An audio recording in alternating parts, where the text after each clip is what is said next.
the Minister of Immigration and the Minister for Tourism for the first of what will be many announcements in my new role as Minister for Economic Growth. New Zealanders, as you know, have endured several years of very tough economic conditions. The COVID lockdowns were followed by a huge spike in inflation, soaring interest rates and a cost of living crisis. The impact of high interest rates has been clear across our economy, putting a handbrake on activity, sucking disposable income away from mortgage holders, cramping local businesses and leading to a shrinking economy and lower rates of employment. The good news is that interest rates are now coming down, business and consumer confidence is coming back, and economists are forecasting a return to growth this year. New Zealand needs growth. Growth means more jobs, growing incomes, and more wealth to support much needed investment in our schools, our hospitals, our roads. So the government's Going for Growth plan is about accelerating the immediate economic turnaround while laying the foundations for faster growth in the years ahead. And a critical pillar of this plan is looking out to the world and confidently pursuing greater trade, investment and international opportunities. We simply won't get rich selling to ourselves. Instead, we must take practical steps to encourage our exporters, encourage investment, and critically, give people from around the world good reasons to come to New Zealand to spend and invest. And so my job as Economic Growth Minister is to drive and strengthen efforts across government to support that mission. So ministers have been working hard to identify areas where New Zealand is still performing below its capacity and where there's significant growth potential. The tourism sector is an obvious example. Visitors to New Zealand create many benefits. They spend money with local accommodation providers.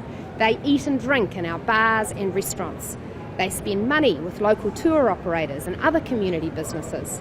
And in many cases, they forge connections with New Zealand that lead to future investment, future trade and business opportunities. And while tourist numbers have come back strongly from their COVID lows, the sector still has a lot of room to grow. New Zealand welcomed around 15% fewer tourists in the past year than we welcomed in the pre-COVID era. Those missing tourists represent a hole in the pocket of many Kiwis.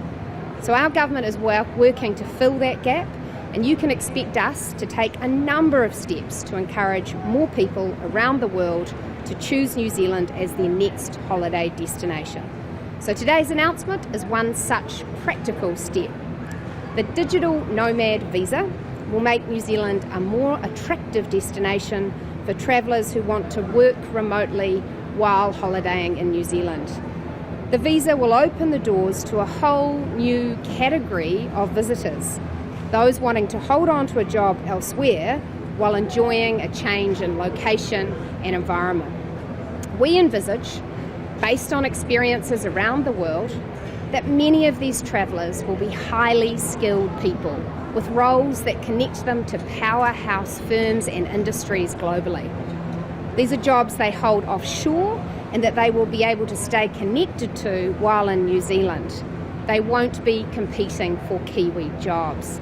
We envisage these will be particularly high-value tourists, and our advertising campaigns and to promote this initiative will be targeted particularly at highly skilled IT workers from the US and East Asia. The government's ambition is that new visa rules will put New Zealand boldly on the map as a welcoming haven for the world's talent. And we hope that in some cases it will encourage those people and the firms they represent to consider doing more business with New Zealand in future. We want more of the world's wealthy and super talented people coming in those arrival gates behind us. And the new visa will also enable more visitors to New Zealand to extend their stays here, turning a short trip into a longer stay of up to 9 months. And those longer stays mean more income for local businesses, more accommodation nights, more dinners out, more spending in our local shops. And that is good news for everyone. This announcement today is, of course, one of many steps our government is taking to remove unnecessary hurdles and red tape from the paths of people wanting to invest, innovate, take risks and create opportunities for people. As the Prime Minister noted last week, too often, when it comes to economic growth, New Zealand has slipped into a culture of saying no. We have to shift our mindset and embrace it, and part of my job is making the case for that change.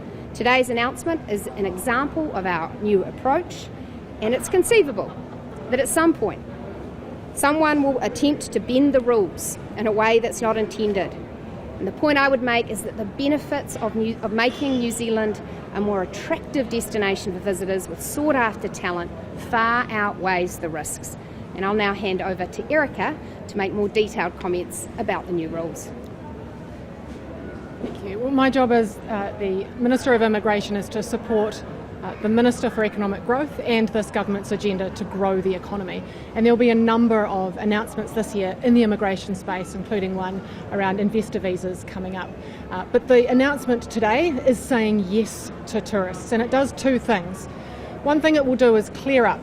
If you're coming here on a family holiday, it's okay to check your emails, it's okay to contact the office back home. You can work while you're here on your family holiday.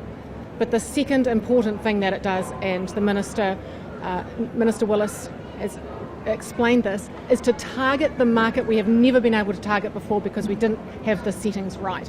And many other countries around the world have a digital nomad type visa, but this visa will be attached, or this visa will be our visitor visa. You will be able to work on a visitor visa. It's simple, it's straightforward, it'll be the same cost as it's always been, there'll be no extra cost.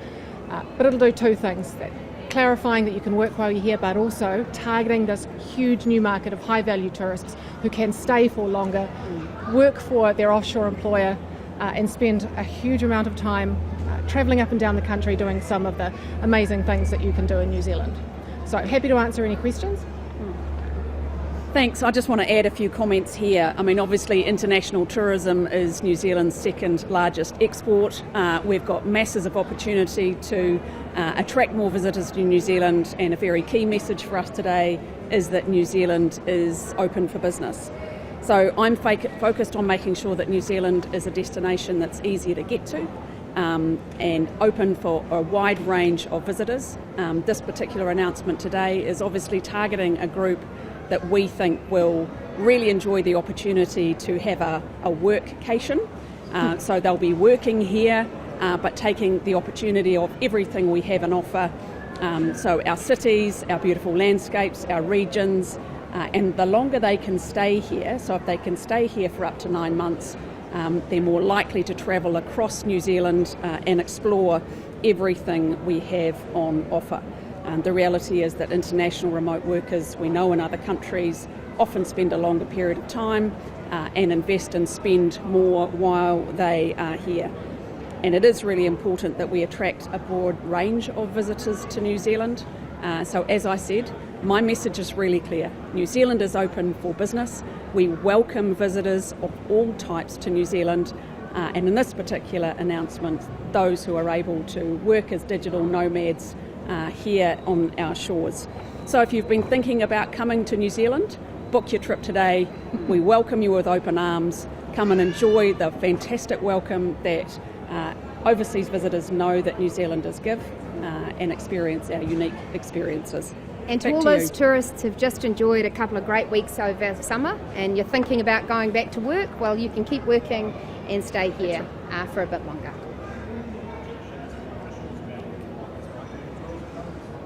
Sure, look, with the changed rules to the visitor visa, it's hard to know how many we will get in New Zealand, but what we do know from overseas examples is that it is extraordinarily popular. You walk into cities like Barcelona and you can see people working in cafes, clearly digital nomads. They have bespoke visas for that. Ours will just be our visitor visa, but we know it's extraordinarily popular overseas and we've just not been able to access that market.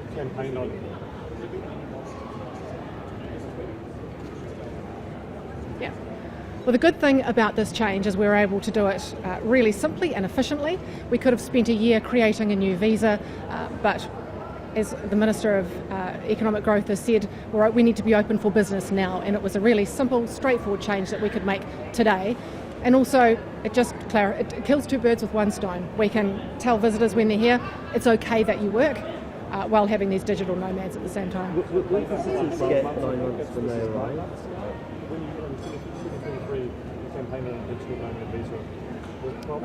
You're testing my memory now, but I'm not sure we put an amount of months on it. Yeah. And as the minister now, with my full suite of officials, as I said, we didn't create a new visa with new months attached. We just went with our visitor visa, and the visitor visa can be extended up to 9 months. What you'll see is many tourists only come for 3 months because they're not able to work. Come from like a visa waiver country like the US. Yes. You can just Yes. walk through the gate and go for 9 months. These conditions are attached to your ETA. So if you're coming from a visa waiver country, typically you get about 3 months on that visa waiver. After that period of time, you would, as you are now, having to apply for a visitor visa to stay longer. But the conditions of that visa are you can work wherever you like. Given we did campaign on this, and this is now about economic growth, do you recall implementing it last year when the economy was not growing? Look, we had a number of challenges last year. Firstly, you will remember we had record levels of arrivals and immigration was unsustainable at that time, and we also had a huge problem with migrant exploitation. We had to spend last year getting that under control, and we have done. The next thing off the rank was to sort our work visa, again to support growth. This was always going to be the next cab off the rank. Those were very important things we had to fix first. Yeah.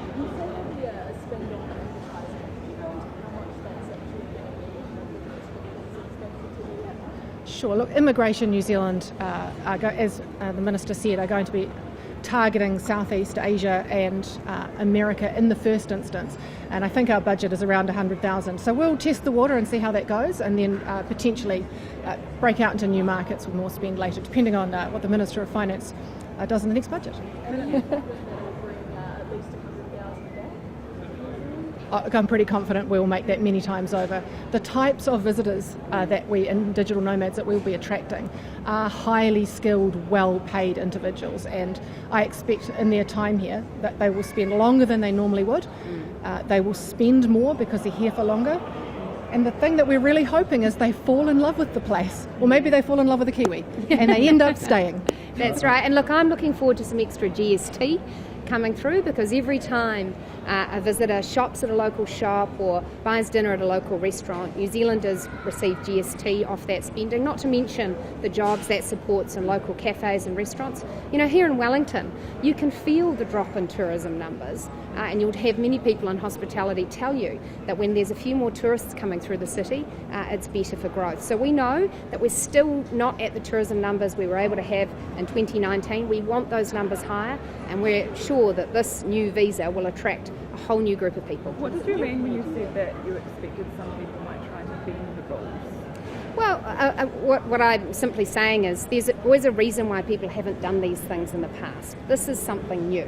And I anticipate that there will be people who will say, oh, well, what if they're breaking the rules? What if they do this in a way that's not intended? Well, actually, we've got to back ourselves that we can monitor this effectively and that it will invite new tourists and not find a dozen reasons to say no, which unfortunately has been the habit for too many years. Will it require more monitoring from Immigration New Zealand in terms of checking in on people, making sure they've got the correct visa? Look, these visas, you have to remember, are short-term, short-stay visas, really. They're not here for many years, they're here for up to 9 months. As Nicola said, we want to be saying yes to these people. We're not going to be checking up how many emails they're sending and how many days they're spending. We just want them to be here and spending their hard-earned money in our country. They could be there for 9 months and send a few emails, and that would be enough to get the digital nomad visitor visa. They will need to look after their own tax affairs. Once they've been here for a certain amount of time, they will need to declare themselves as a New Zealand tax resident, and that is up to them. A lot of countries that are targeting digital nomads are offering some tax breaks, and also when they arrive, they know that they'll be able to stay for a year without having to, extend visas, not have the uncertainty of that. Are we going to be competitive if we're not matching those sorts of things? This is the most beautiful country in the world. You bet we're competitive.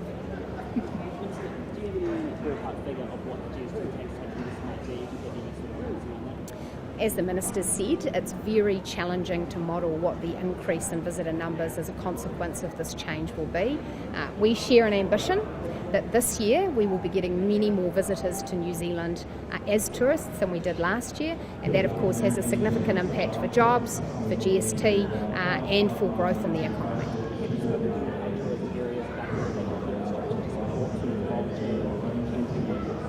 Yeah, look, the reality is most parts of New Zealand recognise that while we're not at the 2019 levels, we want more visitors, their businesses want more customers. If we get to a situation quickly, which would actually be a great problem to have, then absolutely we need to look at that more carefully. Queenstown obviously is an exception. They have a few additional challenges. But look, my goal, very simply, is to say to the world, New Zealand is open for business, we want visitors, so come on in. New Zealand's slowest recovering major tourism market is China. It's still 50% of pre-COVID levels. Tourism experts say China's a very cost-sensitive market. You've obviously put up the visitor levy and visitor visa fees with the visa being increased. How you look at, do you regret that at all? Could you look at reducing them somehow, to help that massive market? Well, the feedback that I received from a big operator on Friday, who was responsible for a lot of visitors in from China, is saying actually they just want to know that New Zealand is welcoming them. So my message very clearly, for someone in China who's considering whether or not to book a holiday in New Zealand, we would welcome you. We would welcome you with open arms to come and visit New Zealand, whether you want to be on a digital nomad visa or whether you just want to come and have a holiday with your family, you are welcome here.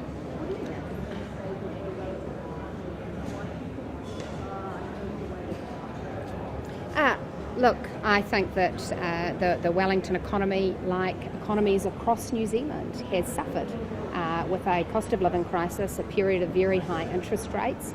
That has been challenging for many Wellington families, for many Wellington businesses. And so as we look to the year ahead, we are looking at lower interest rates. That means more disposable income for many mortgage holders, more ability for local businesses to borrow, to invest, to grow.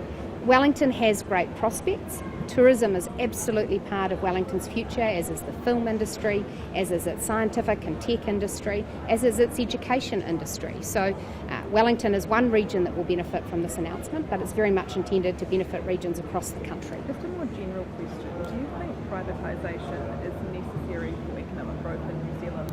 I think it's necessary for us to manage the government's assets as well as possible, because New Zealanders have tens of billions of dollars worth of their wealth tied up in the assets that the government owns, and so we need to be making the most of those assets. It's true that the government will continue to own significant numbers of roads, of hospitals, of schools, that's right.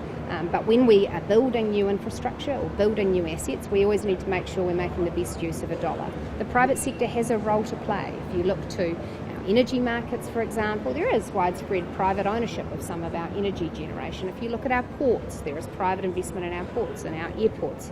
So there is a role for the private sector and the disciplines that it brings. And it sounds like you're saying there's a role for privatisation in terms of making the most of assets, whether it's new infrastructure or existing infrastructure. What I judge it by is what will allow for the best service to be delivered in a way that represents the best value for taxpayers. That's really important, and there are strategic reasons why the government will continue to own a number of assets, and in some cases we're best placed to own those assets, and we have the economies of scale that mean that's why we've traditionally owned them.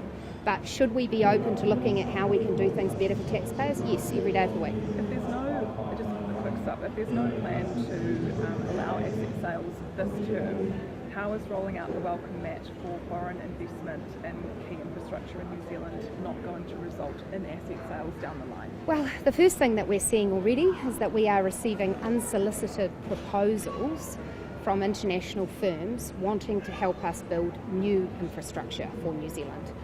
So wanting to invest in New Zealand.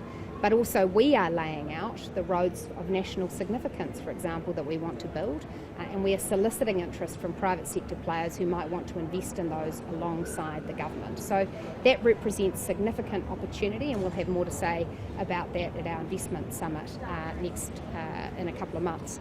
But beyond that, as we look to the future, as I say, I think the measure should be, does this give a better deal for New Zealanders? Will they have their services guaranteed? And can we get better value for their money? Can you give some detail on those unsolicited proposals? Not today. You're receiving those purpose statements about the assets that we own at the moment. Have any of those purpose statements come back and said actually the government shouldn't? There's no good reason for the government to own them? Yes, so to refresh for those without the context for Thomas's question, we have asked the Treasury to look at the assets that the government owns and ask itself whether we're doing a good job managing them, why we own them and whether they're delivering well to their purpose. And they have identified some areas where they think that the entity is no longer delivering as well as it should to its purpose, and where we should consider other ways of managing that asset or getting more from it. And we will have more to say about that in the future. We'll have more to say about that in the future. One entity that David Seymour, I think, mentioned in his speech was quotable value, it has many private competitors that seem to do just as good a job as quotable value does.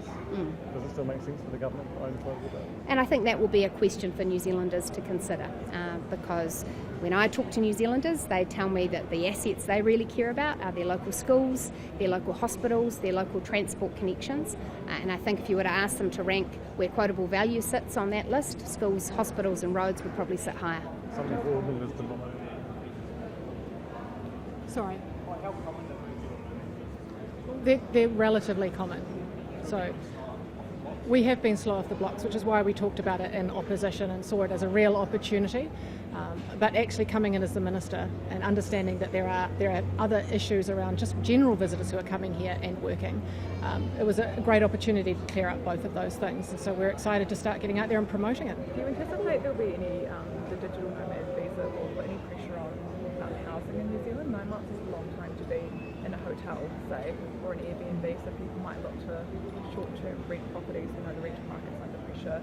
Any thought around Well, that? we know that they certainly won't be buying at this point, but we also expect that they move around.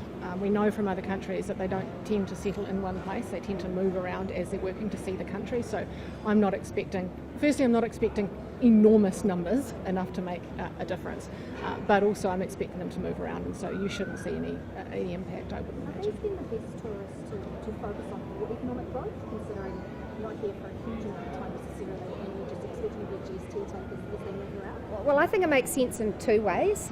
The first is it makes sense because we will be able to attract a broader range of people than might currently consider New Zealand. There's a whole category of people who want to be in a place where they can keep working. Right now, they can't do that in New Zealand. So it attracts a new category of people right now this year. In fact, the visa is open today, so from today. The second thing that I think is very important is these are people who are highly skilled. They're skilled enough that their employer is happy for them to work from a country at the other end of the earth because they're so valuable to them. And so I want them to know about New Zealand. I want them to form relationships with New Zealand businesses, to see what we have going here, so that when they go home, they talk to their employer and their industry about potential partnerships in New Zealand, potential investments here. I see this as opening the door for future productivity.